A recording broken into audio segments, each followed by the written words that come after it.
Hi, friends. Thank you for joining us for another episode of Hello APGD, a neighborhood podcast about the Audubon Park Garden District in Orlando, Florida.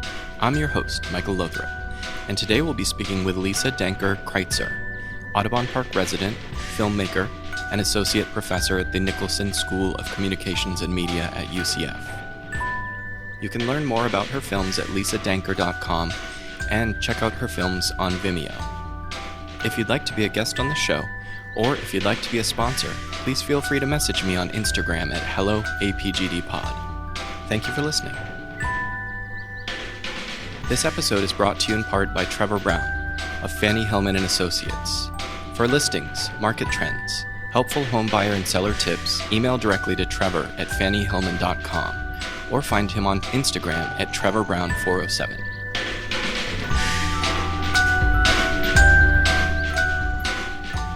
And with me today is Lisa Danker Kritzer, experimental and documentary filmmaker, associate professor and graduate program coordinator at UCF's Nicholson School of Communications and Media. Welcome. Thank you, Mike. Yes, absolutely. We are neighbors, and we've had some great conversations, and I'm very excited to have you on today. My initial plan was to go to the College of Film at UCF, so it's cool to know somebody that's teaching that. And I'm excited to talk about your history of filmmaking and how you got into it, and just some of your lessons learned and your philosophies with filmmaking and teaching filmmaking. You have this documentary style, and that is sometimes quite dreamlike, very atmospheric. You have kind of layers of ambient noise and music that really puts you in that place, and you tell very personal stories about your family and where you are from. And I'd love to talk about some of those things, maybe starting with Please Remember Me. It's such a striking film. It's very personal, and you really feel that separation and that loss of time, and just being in that space, being in your grandmother's home, and just visually, just everything about it, you really feel the weight of it. Thank you, Mike, for the question and for being so attentive to the film, what it's doing. And yeah, I feel like you described it better than I could. Sometimes a fresh set of eyes, right? It's sort of like, I'm very interested in that too, just how your audience and how something is perceived. It's like, the story that you want to tell, and you have this personal connection. And I'm sure that probably was a story that was kind of unknown or untold beyond the family. Yeah. And so to share that outside, and to be able to really do it justice in the way that you did. I mean, it's so beautifully done. And those kind of films, like, you remember them forever because there's this visual impact in addition to the storytelling itself. And just to know what somebody has gone through in that way, and to try to imagine what that would be like, it's quite profound. And what a magical thing to be able to share with the world too, right? Thank you. Yeah. I think it's my hope that people will take all those things away from it, mm-hmm. or that that people will be able to kind of imagine what that experience was like, mm-hmm. mainly for my grandparents, my grandmother and my mom. It's not so much about telling it exactly. And I think of film like this in general, like, it's not, or at least the way that I approach filmmaking, it's not so much about telling it exactly like it is or was, but striving to help people imagine, like, what it must be like, and to kind of get questions going, like have people ask questions and think critically and kind of fill in those gaps. Mm-hmm. But yeah, you're absolutely right. It was a story that was so well known and told over and over again in my family, mm-hmm. but not really something that we talked about that much outside of our family, except for maybe like in school, if we talked about, and growing up in Miami, the history of like the Cuban Revolution and people leaving Cuba and exile in Miami and all of that sometimes made its way into our curriculum, and we would talk about that, and a lot of people shared some aspects of that history. Yeah. But even then, it was kind of still within the family. Mm-hmm. As a grad student in Milwaukee, UW Milwaukee. I was working on my thesis film, or I had to kind of, as I was deciding on the theme and the topic for my thesis film, it was initially going to be a documentary, an experimental documentary. So not a documentary that you might see on Netflix or something more like what we come to think of as a typical or conventional documentary, something a little more meditative, experimental, challenging. But anyway, a documentary on immigration from Latino countries. So I was initially going to, do kind of a comparative documentary on immigrants from, so like Cuban exiles, and using that personal story as part of it, but then also immigrants from Mexico. And my committee in Milwaukee, once they found out what my personal story was, just really pushed me to focus on that story. Yeah. Seeing that it was... You have a lot of detail to share, right? Yeah, yeah. I mean, seeing those letters on film too, like the actual letters, and you reading them, just the sense, like that tangible artifact and the photographs, all of it coming together. And it's like you have limited footage to use other than footage of what was going on in the country a little bit, but really telling it through the lens of your grandmother and through those letters, through both of them, right? And you feel it so much more that way when the story is kind of, you don't get the full story at the beginning and it draws you in. It's beautifully, those letters are so beautifully written, and just imagining what that must have been like to be imprisoned for 18 years and tortured, and the fact that he could have been released early if he had agreed to certain terms and things like that, but he didn't want to leave his fellow inmates. And that decision, and, not compromising and what he believed in, just all of these things like that would be so hard for us to imagine not having gone through them. But it's a very universal story of things that can happen with political prisoners and people that are imprisoned for their beliefs and for, not joining. So just to get that perspective, and the time that was lost from, your mother and her siblings. There were 6 kids that your grandmother was raising by herself. And just to imagine that, just like these details that come to light during the film.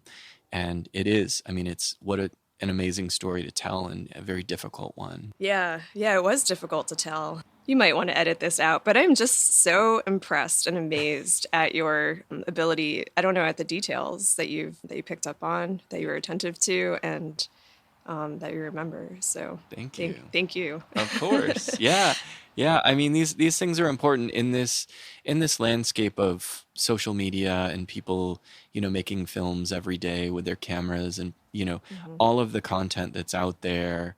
The fact that when you take the time and you're sharing something that is made on not just digital medium, but you shoot a lot on film, on 8mm and 16mm, and it has a different look and feel, especially when you're telling a story of, a historic event.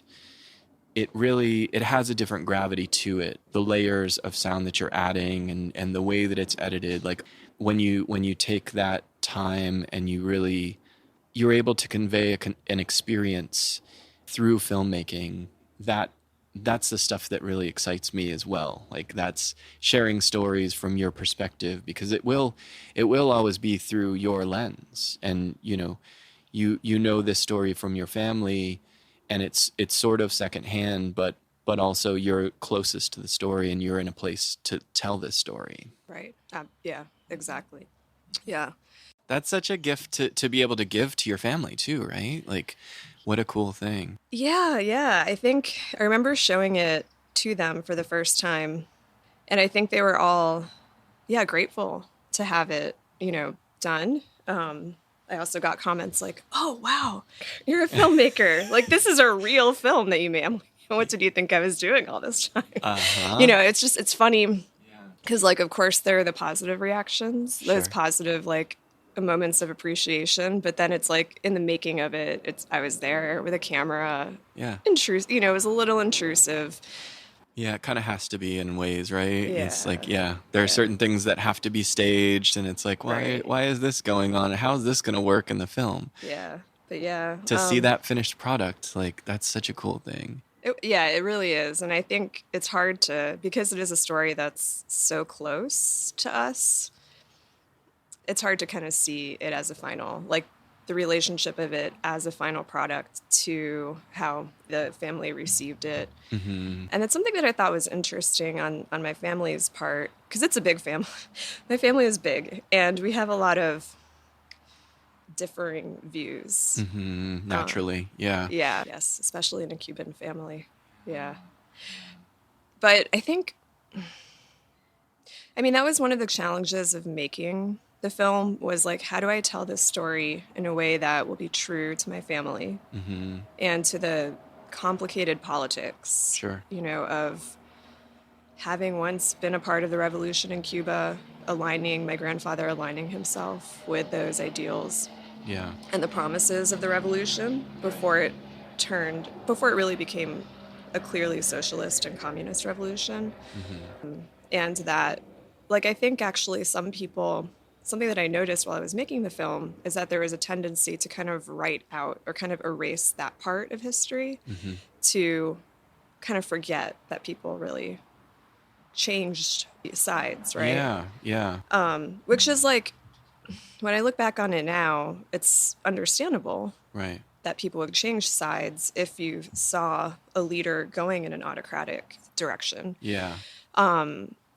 But yeah, navigating those politics of like my family's politics, and then of like what even my committee in Milwaukee expected, and the politics of filmmakers in general, which are typically more, at least in this kind of sphere of making work, is much more liberal than the politics of the Cuban exile community, which are typically pretty conservative from the older generations. Right. Because of that reaction against Castro and everything that happened in Cuba, at least from their vantage point, right? Yeah. So yeah, that was it was challenging to navigate those things, to make a film that was true to my family, to what I believed in, to, show their experiences and try to communicate to the viewer like what their experience was like, but then also to make something like compelling and historically informed. Yeah. So you really had to put a lot of thought into the neutrality of the storytelling. Like, these are the facts, these are the things that happened, and still making it very personal, which is like quite the balance to achieve. The fascination with history, especially in this time period when we have access to so much information, and the fact that during that time, especially, information was very limited and very controlled, and it was kind of like you are finding out day to day, like, what is this? What actually is happening? And it's like you could only know by witnessing things or hearing things, and then even then, it's kind of like there's things that are open to interpretation. It's an incredible story. It really is incredible, and I love how you approached it and how the whole thing ultimately came across. And I'd love to hear how it was received as your thesis as well. What was some of the feedback that you got? Oh, thank you. I've never gotten that question before. I love that question. That's why we're here, right? Yeah. Yeah, it was received well. People were interested in this story. I think in Milwaukee, people didn't, they just hadn't heard stories like this, like this kind of experience, whereas in Miami, it was a little more common. It wasn't necessarily common for people to have a grandfather in prison for 18 years, who refused to leave, but and who came back and rejoined the family. Yeah. Although I think I've had a few people come up to me. Actually, one student come up to me and say, "I have a really similar story." So I imagine that there's quite a few people who have it, but not like widespread in Miami. Right, But in any case, in Milwaukee it's interesting seeing how films play in different places, right? And so when I'm able to go to a film festival, and I get a glimpse into that when I'm at a film festival and I see how people react to it, or I see the people asking me certain questions. Mm-hmm. And so in Milwaukee, it was definitely, I think, received differently than it Yeah. was in Miami, because it wasn't just part of the conversation. It was a different kind of story and film. So yeah, it was received well, and thank you for asking Yeah. me about that. Absolutely. I'm trying to think more specifically. That was in 20. So I finished it in 2011. It took me about 2 years to work on, and I was working on it constantly. It's not like it wasn't like 2 years of working on it when I could. It was like 2 years of working on it every day, several hours a day. Mm-hmm. So it's kind of a long time to work on a film that's going to be 20 minutes long. Yeah. But and this is kind of going on a little tangent here, but as I was actually just speaking to a friend's class at Warren Wilson College in Asheville on Wednesday. We did a virtual session. And one of the things, and I've kind of realized this for a while, but one of the things that we kind of touched upon was that personal films take so much longer than you ever feel like they should, because of all the stuff that you're so close to and that you're working through while making the film. Mm-hmm. So, And yeah, you so, have to choose what to include and what to leave out, right? right. In a way, it's sort of like, this is how I want you to relate to the subject matter. And there's a certain way that I relate to it that will come across, but I don't want that to be the main thing. I want this to be you experiencing it and you seeing it for the first time, right? Yeah, I think most of the time that's Yeah, what you want. that's Yeah. cool. Unless you're going for something different, like trying to intentionally make the viewer mad, or Yeah, there's a lot of that there is out a lot of there. that. Yeah. I don't think I typically go for that, but No. it's interesting. Like, it's an interesting approach in itself. It is. Yeah, and that's the thing. Like that's the idea of there's a million ways to tell a story, and it's like you can clearly see by watching your films that the intent is putting yourself in that room with the subject matter, right? Like the people, it's almost like you're holding the letters. I love there's the foreclosed home movie. There's just a scene where you have this series of screen prints and it's in black and white and you're taking away a screen print and it gets more and more faded as it goes, and it's about losing this home and wanting to get it back and the details surrounding that. Tell me a little bit about the origin of that film. Yeah, thank you. This film is the closest to my heart, Mm. and it's the one I'm most proud of. Though it's also the one, for some reason, that people don't talk to me as much about. So I like talking about it, and it's a Cool. little easier for me to talk about, I think. Yeah. Yeah, my childhood home, like a lot of people, in 2011. So 2008 to 2011, she struggled to make payments on the house and eventually lost the house. A private lender came in and helped her out in around, I think, like 2008. So it was kind of ongoing, like the sort of process of losing our home was kind of stretched out for a long time. But in any case, when was it? It was in 2012 that finally the private lender started to, I got a phone call from his daughter Mm-hmm. saying that they were going to evict us, or evict my mom, Mm-hmm. and that we needed to move out or else they were going to send the sheriff over.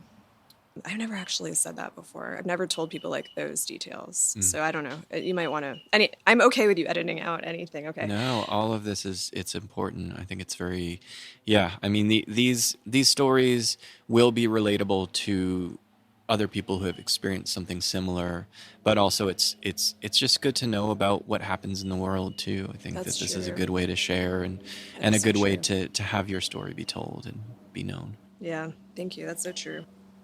So yeah. So I had moved back to Miami really to help out my mom.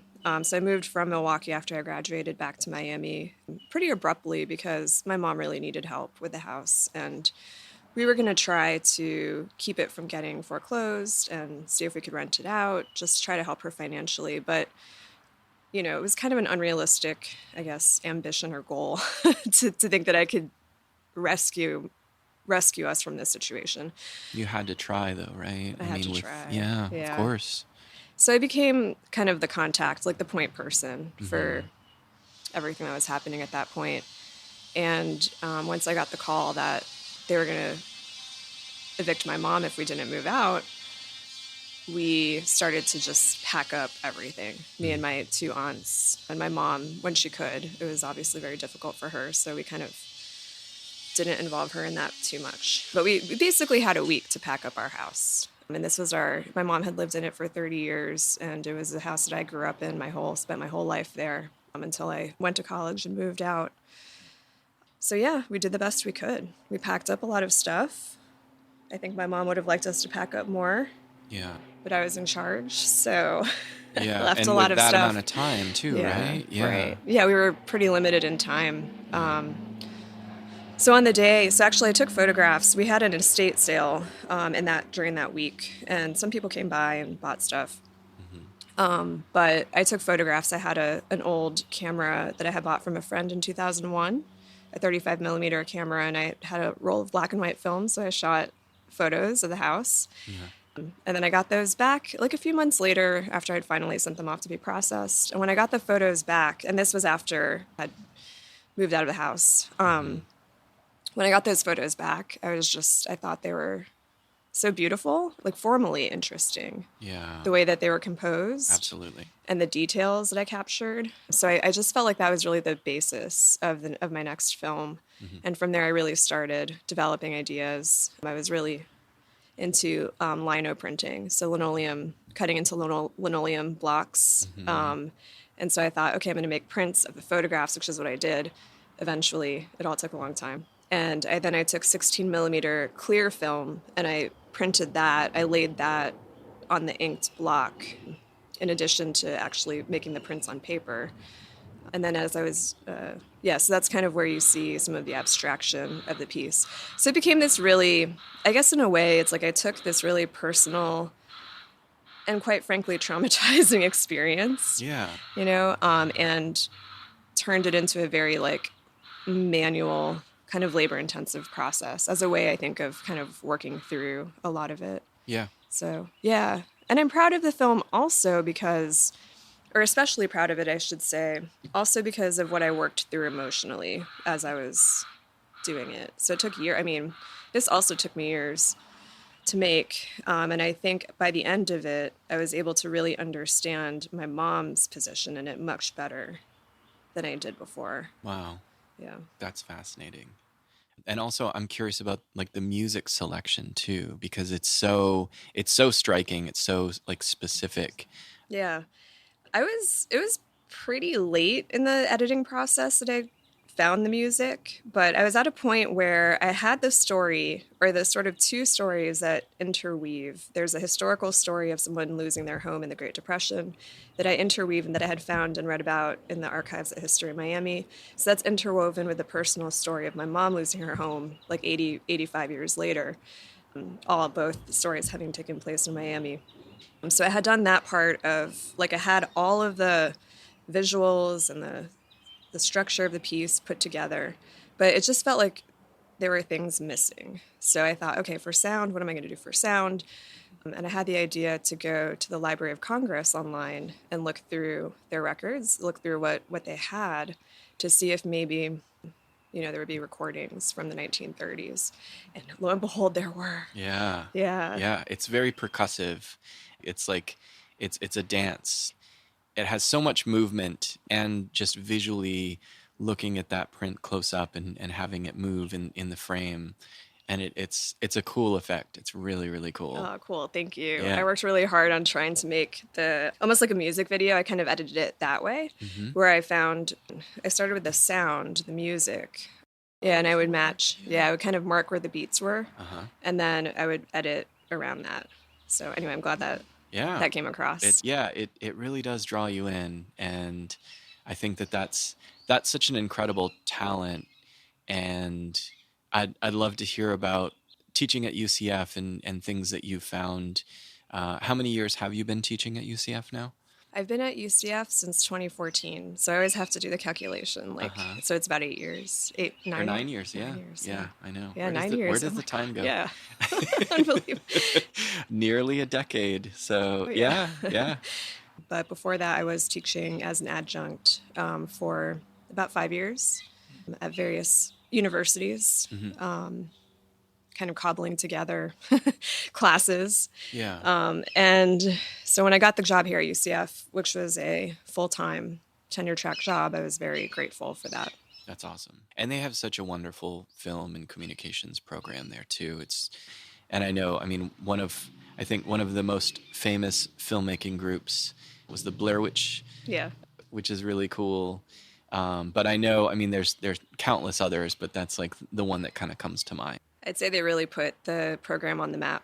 And we still talk. I mean, a lot of us show Blair Witch Project in our classes to the point where I don't show it as much anymore because students have seen it. Yeah. But yeah, it's probably the most well-known film to come out of UCF. Hmm. Yeah. And at the time, especially, it was kind of before that found footage Yeah. thing was really widely known.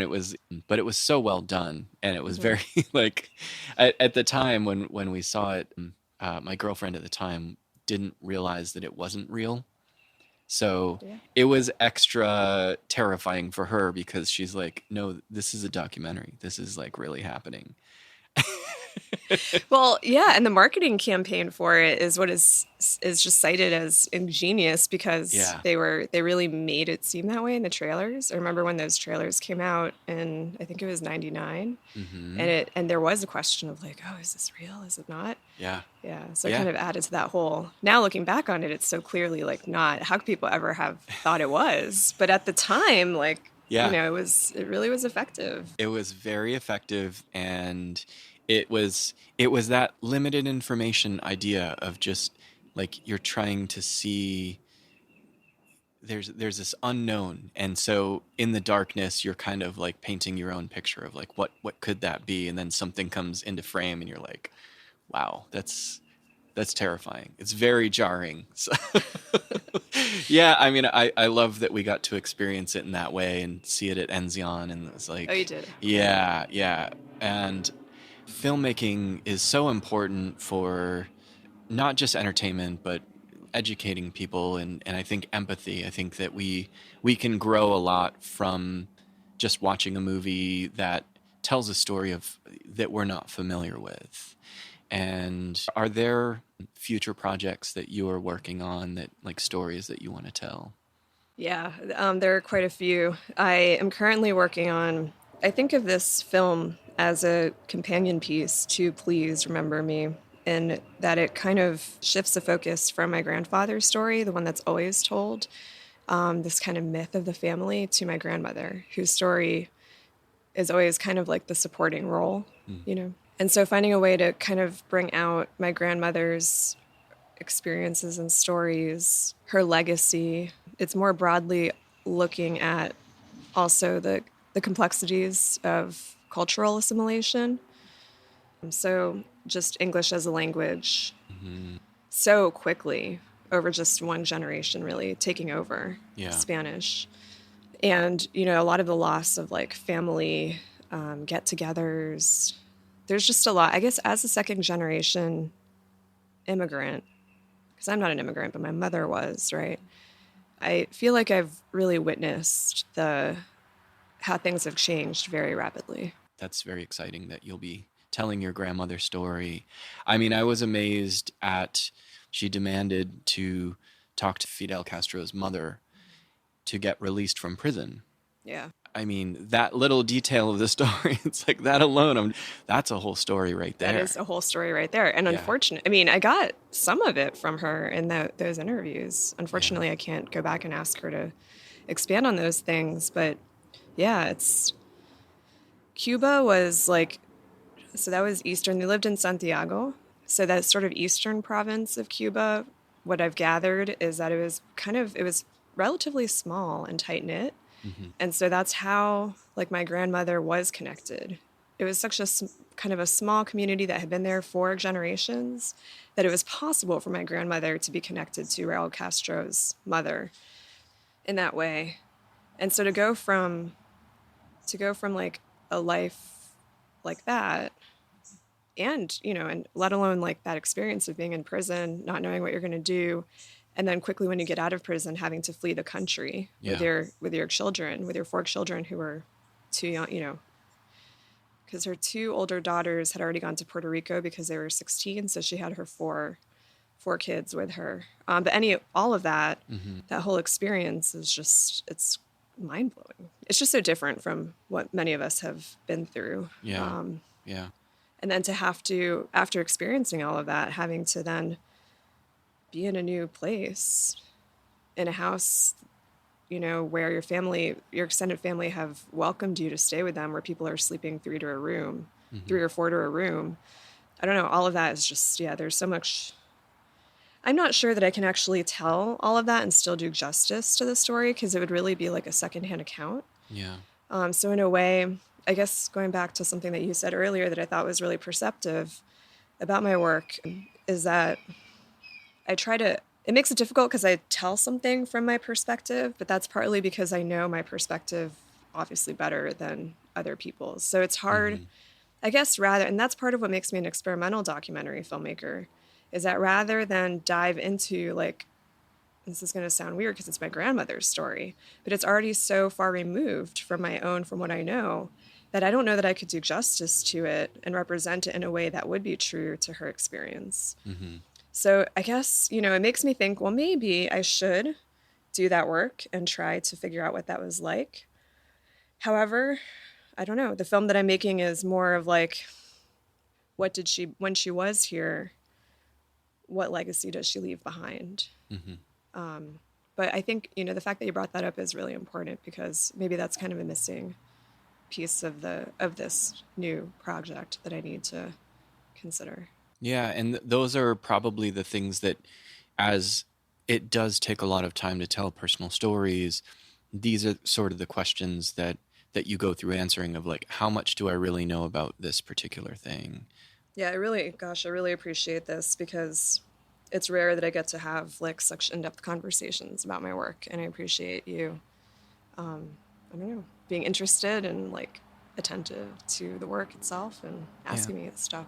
Oh, absolutely. It's really special. It's a really special experience for me. So thank you. I'm so glad. Yeah, it's special for me too. And you can see how much thought you put into your films, and your perspective, it stays with you. It's like there are certain visual things that help move the story along and tell the story, and just things that will stand out in a certain way. You're like, there's even like, there's a mark on the road, and it almost looks like gum that maybe somebody had stepped in, and it's a certain shape. And I'm just like, I like that kind of stuff stands out to me because it's very unique. And it's like, these are part of the things that I think when we experience something traumatic, even I think especially, there are certain details that we take in, and we never forget those things. It's like, this is unique. This is how I know that I'm in this home or in this place, right? Yeah, exactly. Yeah, I think I know exactly what mark on the sidewalk you're talking about, because it's like imprinted in my brain, and it has been ever since I was a kid. Wow.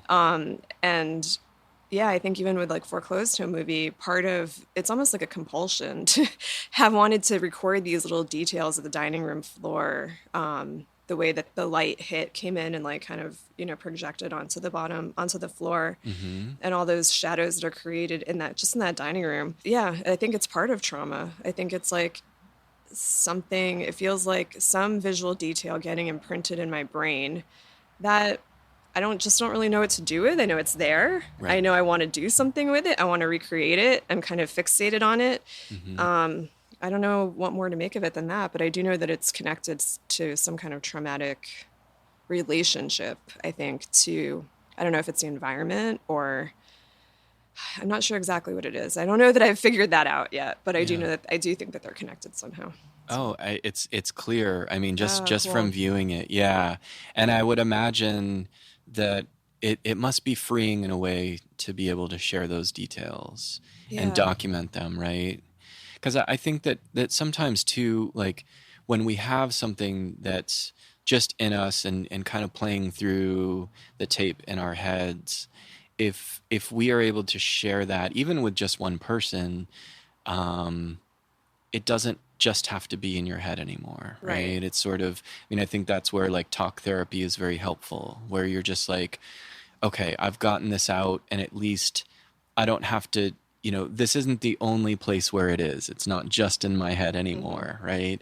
And to be able to tell that story and have those details and know that they're out there, and yeah, that must be very freeing and very rewarding, and yeah, it's so impactful to see that. It's like it's very clear why that's part of it. So Oh, that's that's great. I'm glad that comes across. You're yeah, like my ideal audience here. good. You're my ideal viewer. This is what I hope people will get out of it, but you Yeah. never know. No, I It's know. sometimes people, it does get lost. Like, inevitably, some things are going to get lost on viewers, Of course. or it's just something's not going to come across clearly. Though I do actually work really hard to try to make things, to make the connections tight enough that they, into, I don't know, it's whatever. I go There's on and on. a subtlety, and I think like certain films and certain shows, I think of the Breaking Bad series. There's a lot Mhm. of stuff that they do where they're telling basically like an episode will start with the story of an object, Right. and then you have no idea how that object is going to fit into the later narrative, and then it does, and you're like, oh, that's cool. I know something about this thing. Hmm. And it's cool to see that in like more kind of mainstream storytelling, because there's so much that you can get from, I don't know, telling the story of an object and then how it fits into the greater picture. And it's so interesting. It's so visually interesting, and it gets you closer to the subject matter. Breaking Bad and Better Call Saul, I've just really appreciated, I think, especially lately, because we've been catching up on Better Call Saul. The Same. cinematography, really, yeah. The cinematography is just like, I don't think I appreciated it in Breaking Bad, but Better Call Saul reminds me of the similar style where they would start off with this like visual, this object or detail or an angle from like an unexpected place, right? Like usually kind of an angle looking up through something. Hmm. And then, yeah, it gets woven into the story in such an interesting way. I don't Yeah. know that I've seen that done. So I don't think I've seen that particular technique in any other show. And it's just so interesting. It's so effective. There's so much that can be done just in a sensory way, with film and with audio. Hmm. I don't know. I just love stories, so Yeah. it's all part of it, right? Yeah. We're very lucky to be able to create this content and tell these Yes. stories in certain ways, and I appreciate so much you sharing your story. It's very exciting to know what you've worked on and what you're working on in the future. Are there other projects that you have? Oh, yeah. Yeah. Yeah. Yeah, I made a short film called Beneath the Glass Floor Lobby in 2016 about archaeological discoveries dug up as part of a development that kind of And this is in in Miami. Miami, yeah, in Miami, This is like yeah. downtown Miami. Hmm. Yeah. Yeah. And so the discoveries were not like they just sort of expanded on what archaeologists and historians already knew about the Tequesta tribes and provided further evidence of like the complexity of the civilization there. Recently, there are even more artifacts that were uncovered at another development site nearby, that just further prove like how far back the Tequesta civilization goes back, Mm-hmm. and how long and how developed their society was. So yeah, I'm thinking of doing. I've been meaning to do a follow up on that. So that's another kind of small side project. And then I'm also working. The big one that's kind of looming over me right now is a film on motherhood, Mm-hmm. and especially in light of the recent restrictions on abortion and the controlling of women's bodies through these laws. Yeah. And just kind of looking at the kind of philosophical and political issues tied to choosing motherhood Yeah. as a woman, that that it should remain a choice, but also just kind of exploring what that means and Yeah. exploring what is at stake there. And I guess my son is 3.5. And so finding a way to kind of tell his story, or tell our story, my story as his mother, considering these larger questions that have really changed the landscape Yeah. of women's rights in recent years. So this is in part kind of the decision to be a mother, and also having that decision basically removed from the equation, and the impact of kind of having that decision be forced upon you. It's part of it, Okay. yeah. I'm still figuring out like what the exact kind of narrative or structure of it is going to be. Yeah, it's a big topic. It's a big topic, yeah. So It's unbelievable just how quickly things have unraveled with the options and the choice that has been available for so long, and now it's like this like window is closing, and just the idea of saying like pro-life, it's really either pro-choice or anti-choice. yeah. Like every person is pro-life in a way, but out of Yeah. context, right? It's a very unfair way of phrasing it, because like how could you not be pro-life?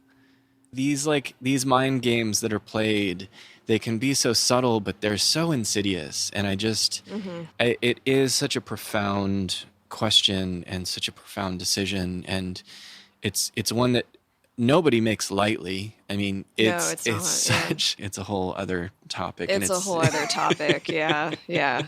It's I could go on for a long time. Same. It's tough. So that's why yeah. I'm trying to figure out like that could be a project for years in the making, just because it's working through those difficult political questions, religious. I mean, it's really become a religious question because people's religious views are being imposed Right. on. That's what I feel like it really comes down to. Yeah. It's a lot. And I mean, it's something that we're facing, and it's ever evolving, and it's very terrifying. Yeah. Just the fact that people who are in charge of making decisions for lots of people are making these decisions against them, and yeah, we've gone very much off track with how things kind of should be done, and problems that actually do exist are not being worked on or solved. And I worry for people who live in poverty. I worry for all of the needs that are not met for mental health crises, and things that, like, those are the problems that government should be addressing, because nobody else is capable of doing it, and they are capable and they're refusing to, and instead they're focusing on this other stuff. And It's hateful legislation. It's fully hateful, and the agenda is very obvious, and it's insidious. And I hope that we are able to swing that pendulum to a way that is really more hopeful for the future for everybody. And that just should always be the way. If you're leaving anybody behind, you're not doing it right. And yeah, it's a huge topic.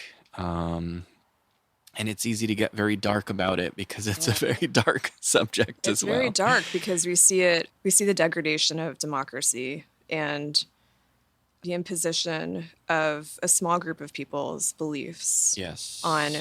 Through law, Mm-hmm. on All people, of us. on all of us. Mm-hmm. And I think inevitably we're going to end up, even though we were talking about, filmmaking, it's like inevitably we end up talking about this, because how can you separate? I don't know. It's like so important. It's part of our everyday lives. Yeah. Right? Yeah. So I guess the point I was actually trying to make is that I feel like your podcast, efforts like this, community-based efforts, I think of my filmmaking, sometimes I call it like micro stories or micro documentaries, because I'm really interested in the way that local stories connect to these broader global questions of history, of histories of oppression, of, cultural assimilation, equity versus oppression, these kinds of things. Yeah. I feel like through these stories, and because we are lucky, like you said, to have this technology, right? To be able and to have access to the distribution of our Yeah. work, Yeah. of podcasts, And literal freedom of speech, right? It's like this yeah, is something that we're allowed that's true. to broadcast and publish and not fear for somebody coming for us, right? And yeah, Yeah. I mean just speaking out for the actual freedoms and the good of society and just having a place to put this energy too, because Yeah. those of us who do have an abundance of empathy for those people who are left behind or targeted or singled out or in whatever capacity that they are not treated fairly, it we have to do something with that energy and We do. at least sharing the stories and talking about it in perspective and being an ally and finding ways of helping. And it's hard to know how to help, but I think even just expressing that this is on our minds, this is something that Yeah. we're thinking about and we're hoping for a better future. I think that that's at least important to do that. Yeah, I agree. We can't ignore these things and we can't be distracted by all of the other things, but then we also have to be the gatekeepers and not let it shut us down as well. Right. And it can be a difficult balance because we all have our things that we have to take care of in life, but Yeah. we should be taking care of each other more. Yeah. And lately I've been thinking using, like, rather than just kind of sitting with our anger at these things, let's find ways to channel that anger into action. Yeah, for Be it sure. through writing to our legislators or making and publishing stories about people in these ways. Yeah, taking action in some way to show that that these things are not okay. That we want to change whatever it is that's making us angry. Yeah, absolutely. There's a lot of realness that I think filmmakers can inject into the conversation. I think it's a very important job. I think it's a very important role to play, and there's a lot of opportunity there. Yeah. Yeah, we just have to not spend all our time on Instagram and TikTok and make I sure that we're getting know. out there and doing it right. That's the only, I mean, it's just like this double the availability of platforms to spread the word, to get to show what's going on in the world, right? Like through Yeah, photographs, through film, through audio recordings is great. Like we just have wider access we do. to showing, to expressing what we need to say. And yet at the same time, we're always pulled into these platforms and all the, like, so much of the media that it's hard to balance. We're kind of caught between these things, I think. So What's interesting too is I was talking to a friend recently about how he these days will kind of get his news first from TikTok, from videos that are, ground zero for something happening in the world, and how those stories don't really make it to mainstream media news outlets for days or sometimes at all, right? It's like these these are things that are unfolding and you're watching them as they unfold, sometimes live, yeah. and how we process that information, how we filter it, how we absorb and also how we gatekeep. It's like you can't know everything. We never can, and certain details about the world really can shut you down because it's not it's not a beautiful place in a lot of ways, and it's like we have to go where the love is kind of one of my favorite, like, mantras. I think that if we lead with love and if we go where the love is, that can really be our guiding light, and that's how we can be a positive force in the world. It's like I want to be aware of the things, but I can't let those things shut me down, That's so you true. know? And the things that we do choose to focus on and bring into the world, I think it's all in part of making it a better place too.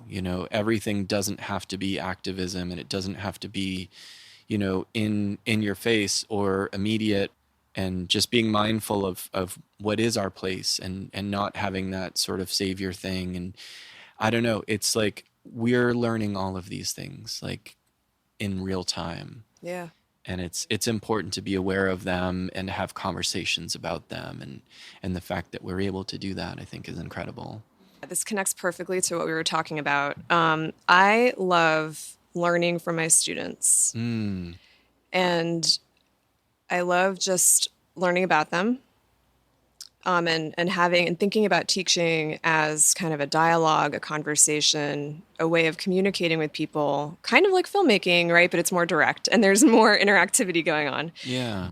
So yeah, I just think like learning about new generations or learning from new generations Yeah. has been incredibly powerful, mind opening.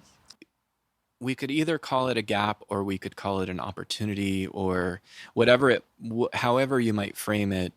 The fact that we essentially grew up not having the internet, and so we are going to be the last generation knowing what that's like, Yeah, because we're kind of right in between, that's right? so true. And Yeah, so all of the young people, as long as the internet doesn't like go away somehow, they won't know what it is like to not have access to all of this information and all of these stories and ways of life, and all of the good and the bad that comes with it.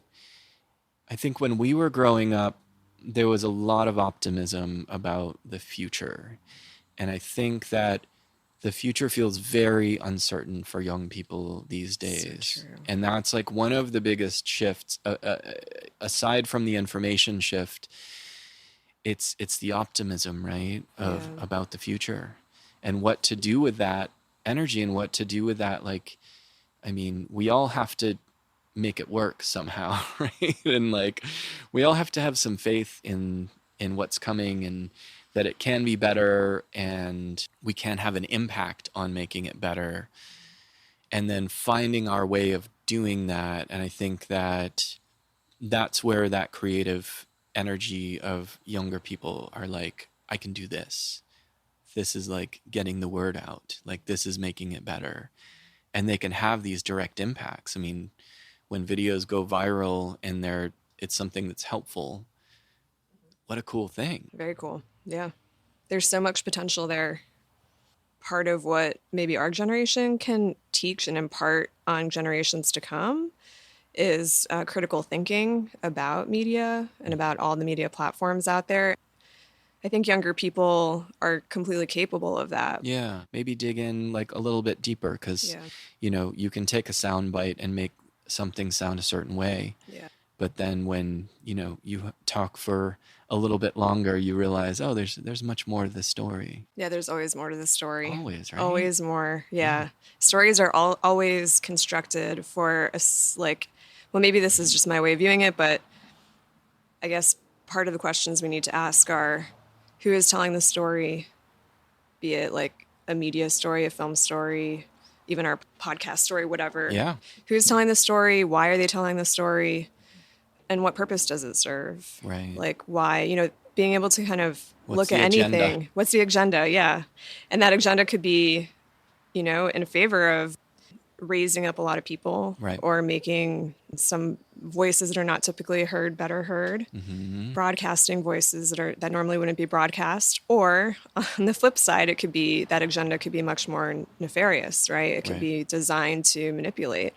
So teaching students and younger generations and ourselves first, right? Yeah. To ask those questions, no matter what it's about, I think To will be make honest us, about it, right? and to be honest about it. Yeah. Like understand it yourself, and then communicate it and make it authentic, right? Yeah, Like, yeah. exactly. Yeah. Exactly. That is what's going to make powerful, important media. Sure. Yeah. Yeah, I think that we all have an agenda, but to try to make it as good as possible and as helpful as possible. Yeah, just lead with love. Like what do you want to see in the world, and what do you care about? And And how can you help raise up others? How can you Yeah. help others and not just yourself? Like, Right. I feel like, No, it's true. we It's need so to true. learn how to work with others, help others, and serve causes outside of our own interests and benefits. Yeah. In the end, there is like every story that we tell involves us in a way, Yeah. right? So whether it's just through your lens, something that's happening to somebody else, but how do you fit into the story? Should you really be telling the story, or should this come from somebody else? These are questions that we should ask for sure.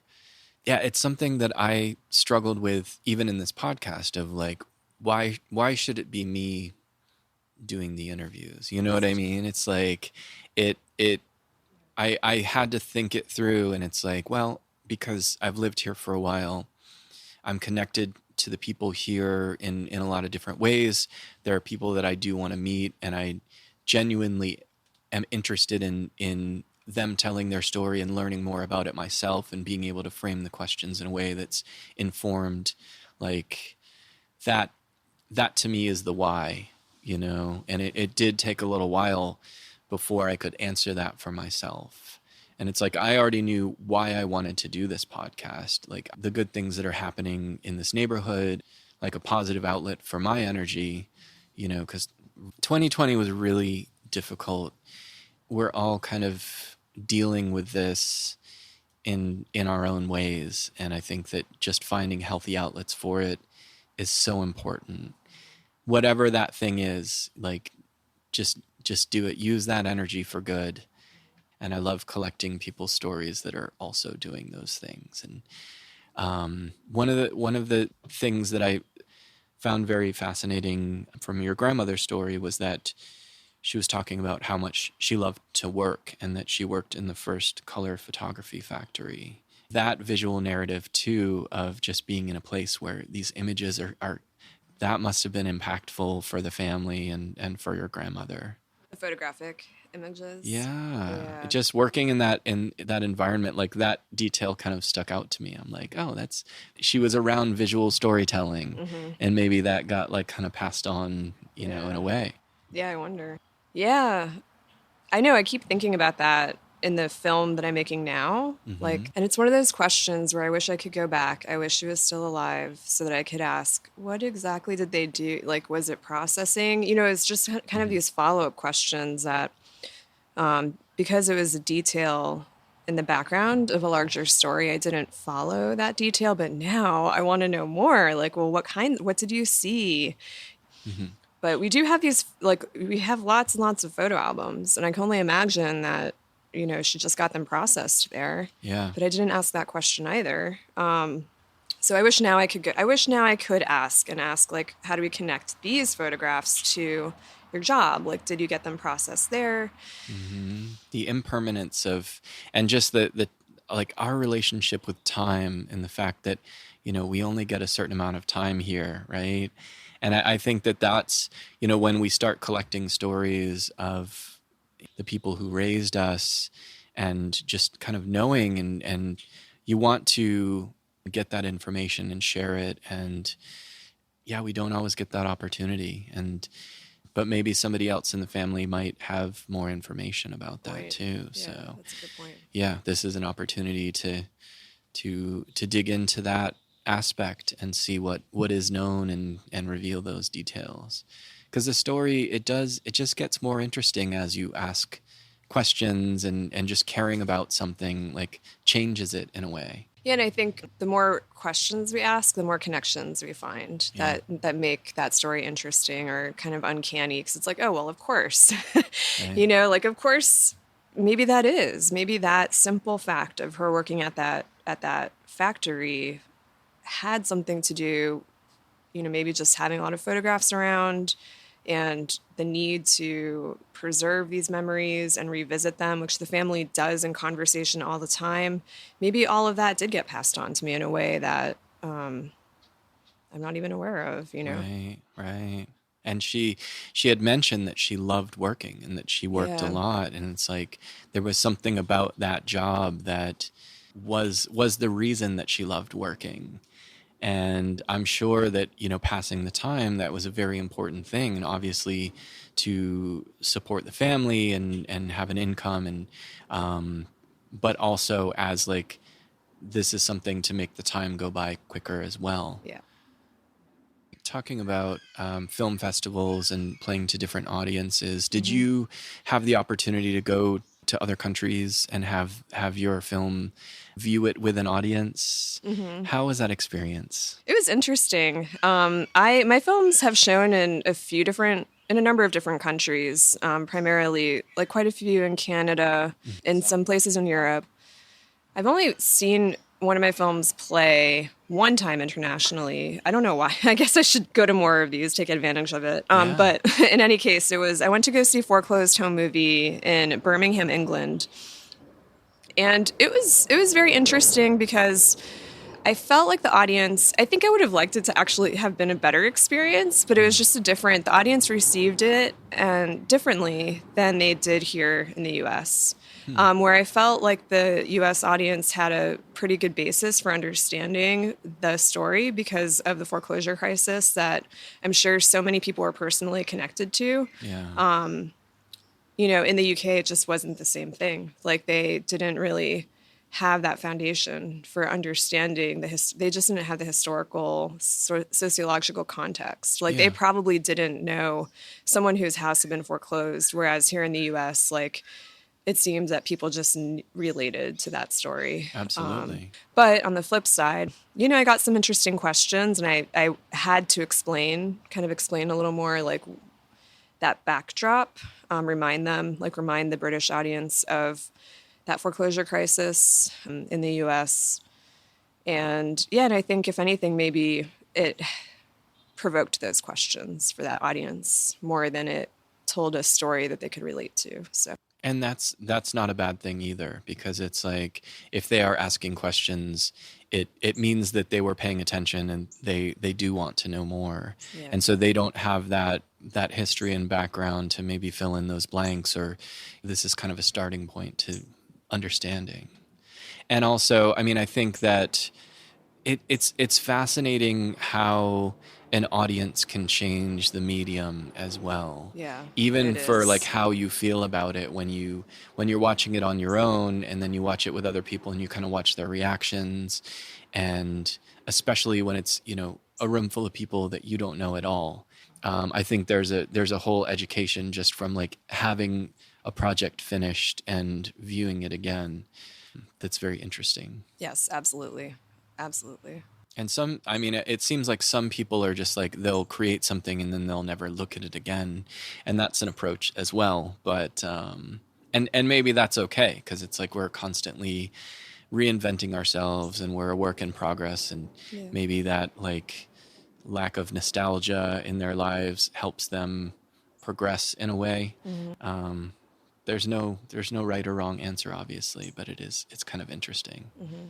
To think Yeah. about. So have you found yourself looking at your films and being like, oh, I'm going to do it a different way the next time, or something like that, something that you learned? Definitely, yeah. I was given the opportunity to do a show, like a solo show of my work in Tampa a couple of years ago with the Flex Florida Experimental Film Festival. And so I showed a number of my films. I also included films by previous female students, as a way of kind of incorporating and including their work. But in any case, like while watching especially my earlier work, I noticed kind of tendencies that I asked myself questions about. And it's hard to not think like, oh, why did I do it that way? But, now when I make my work, I can approach it more critically and think like, okay, well, maybe instead of doing so much tabletop cinematography where I'm just, working with, literally moving photographs around, which I actually like that aspect of my work. I do too. It's Okay. cool. Yeah. There were just like certain kind of gestures and tendencies in Say Please Remember Me that I felt like, oh, well, it's really like if I hadn't been afraid to just push things a little further, I could have made that aspect of the film stronger. And so now I'm able to, it's just kind of a question that I think has made my work stronger, because I know what I need to do to move it to that sort of next step, if that makes sense. Yeah, that's cool. And seeing what works, and you're like, well, this could have worked better if I had pushed it a little bit more, or having that confidence that, like, I know that this is going to work, so I'm going to do it. Right? Exactly. You got to Exactly. try some things out. I mean, at the beginning, all film is experimental in a way, right? Because you're just like finding what works, Hmm. and we get inspired by other films that have been made. I wonder, are there filmmakers that have inspired you that really like were the reasons that you got into this? Yeah, I have an interesting little story about that.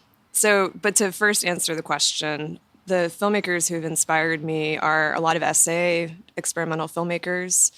I guess filmmakers who approach filmmaking as a medium for asking questions and thinking critically about the world around us more than as a medium for entertainment. Hmm. So, one of my first ones was Jean-Luc Godard. I took a class on him in college at UF, and I was taught to appreciate so many details and like sort of research that went into his films. I really love the work of Agnes Varda, another French filmmaker, Chantal Akerman, a Belgian filmmaker.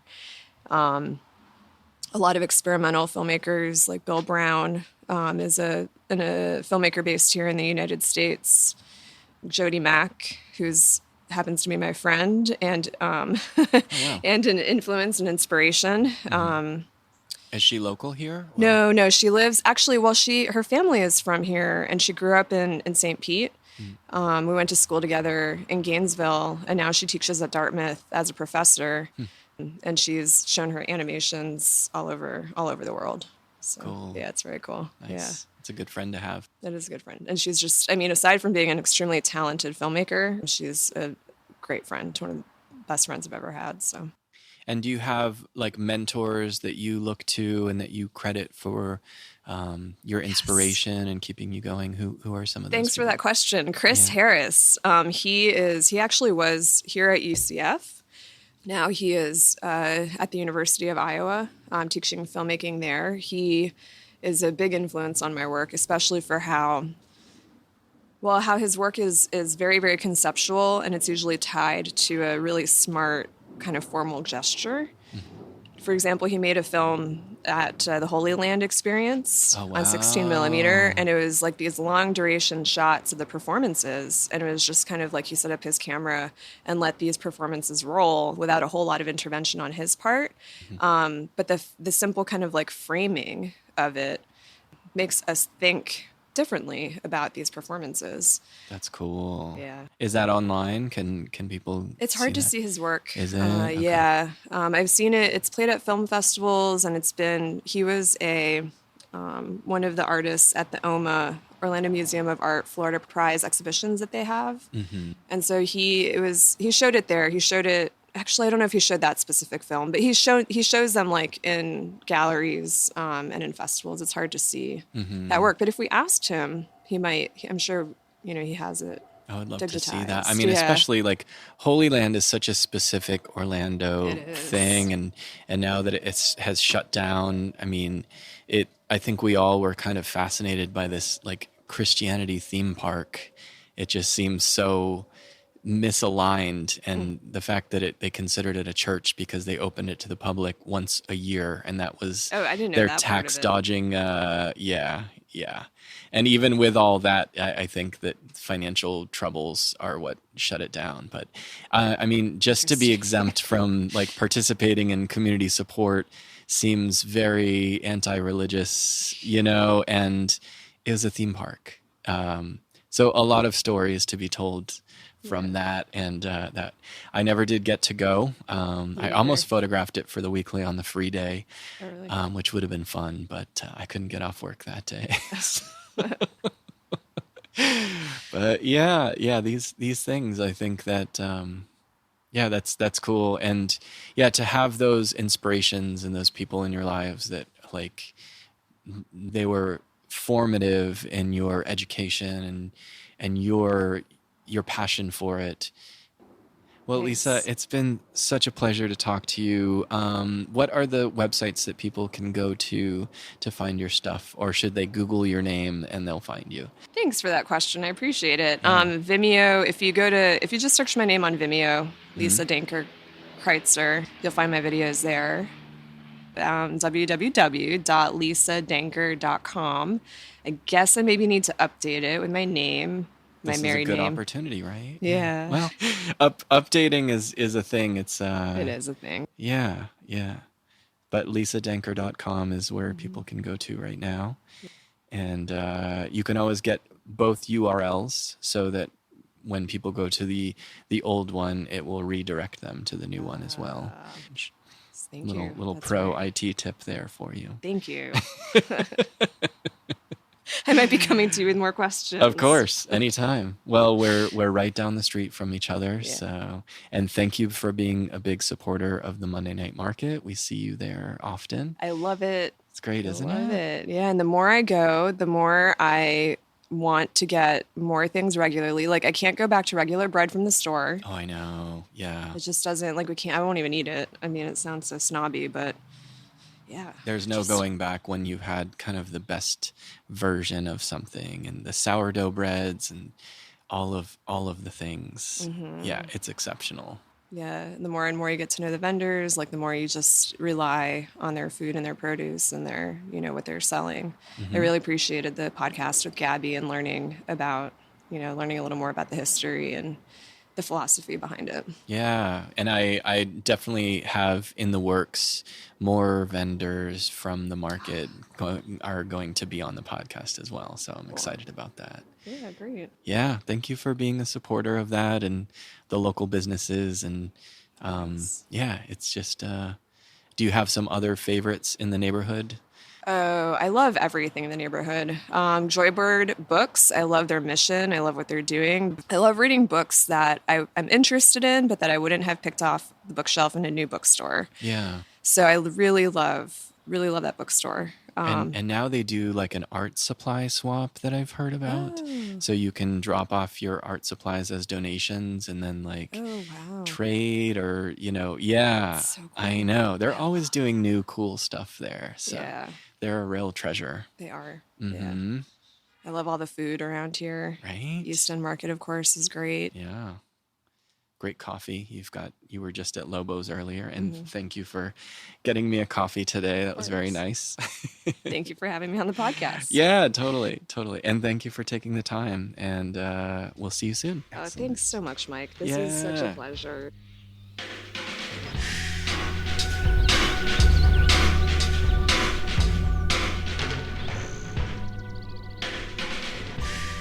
Hello, APGD. A neighborhood podcast is brought to you in part by Stardust Video and Coffee, Audubon Park's beloved neighborhood cafe, bakery, bar, and meeting place, located at 1842 East Winter Park Road. We're also sponsored by Red Light Brew Pub. Founded in 2005, Red Light is widely known as the source for world-class imports and microbrews. A wide selection of natural wines, plus award-winning beers brewed in-house. A full kitchen is in the works with an amazing menu by Chef Jess Tantalo. Located at 2810 Corinne Drive, please check out Red Light for all things beer and wine and soon food. Our theme song is by Christopher Pierce, and special thanks to Trey Hester for all of his help in making this podcast a reality. We do hope you enjoyed this episode. If so, please click subscribe and leave a review if you'd like. We'll see you next time.